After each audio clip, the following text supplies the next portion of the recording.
History is often written in the language of swords, but sometimes history is written in sacrifice. Sometimes it is written by someone who did not come to fight, yet became the shield that saved everything. This is not the story of a woman who wanted to be remembered. This is the story of a woman who wanted Islam to survive. Her name was Hazrat Nusaybah bint Kaa. And once you understand her story, weakness will no longer feel like an excuse. Long before blood touched her armor, Hazrat Nusaybah lived an ordinary life in Yathrib. She was a wife, a mother, a member of a respected tribe, Banu Najjar. Her life did not revolve around war.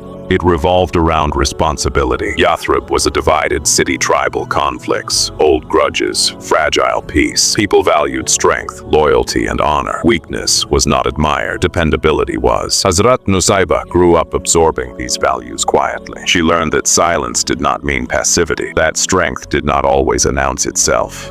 When Islam arrived, it spoke a language her heart already understood.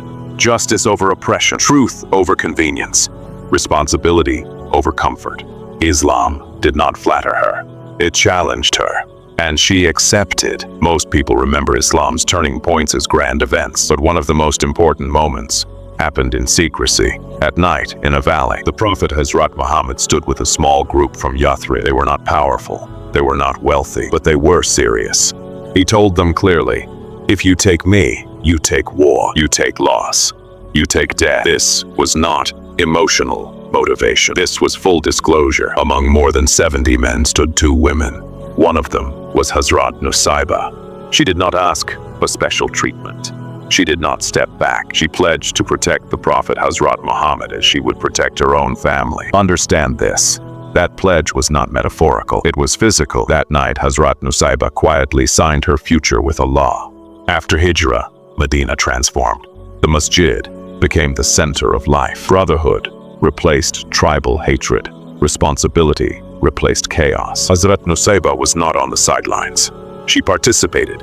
She learned. She raised her children with faith that was lived, not preached. Islam was not something she talked about. It was something she prepared for. And then the Battle of Uhud came. Uhud was supposed to be controlled, strategic, calculated, and then it wasn't.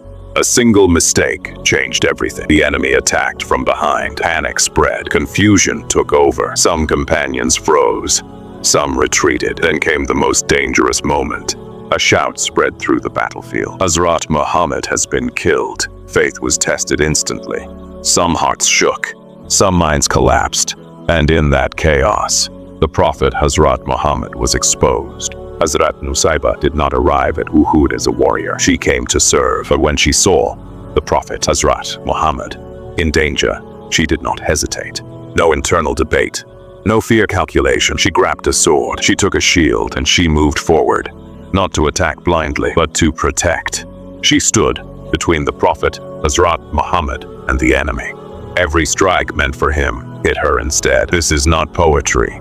This is history. She was struck again and again. Her shoulder split open. Her neck was wounded.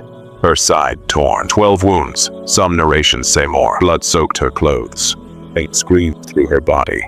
Yet she did not retreat. Why? Because in that moment, survival was not the priority. Protection was later. The Prophet Hazrat Muhammad would say, "Whenever I looked to my right or left, I saw Hazrat Nusaybah defending me." Let that sentence sit and let it challenge you. Her son was wounded and stepped back. She did not panic.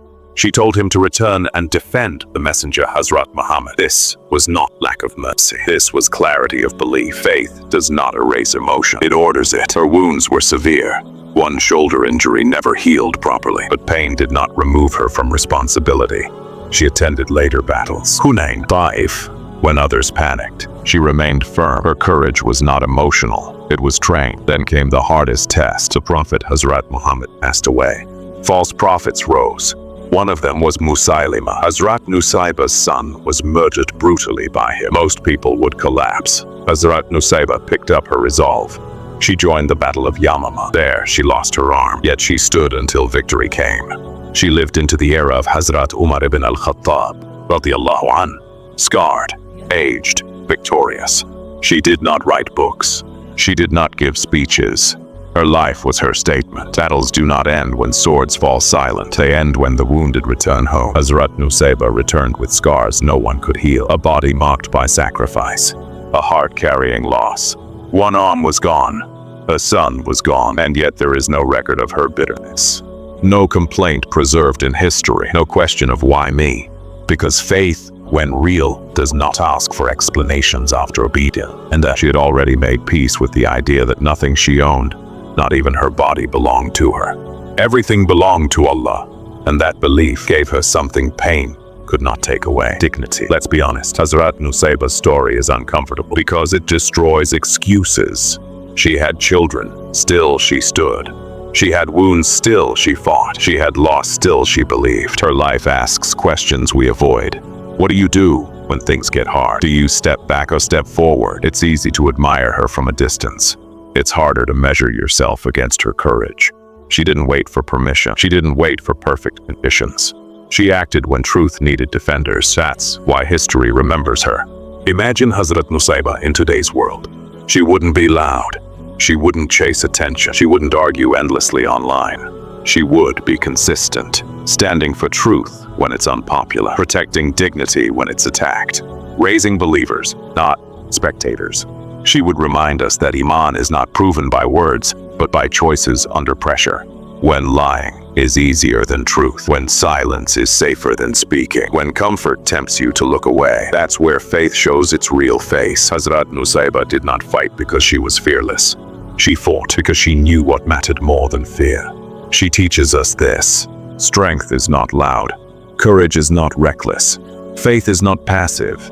Faith stands up especially when it costs something. So the next time life hits you hard, the next time responsibility feels heavy, the next time you think, I can't do this, remember the woman who stood alone at Uhud. Remember the mother who sent her son forward. Remember the believer who lost an arm but never lost direction. That is not history. That is a standard.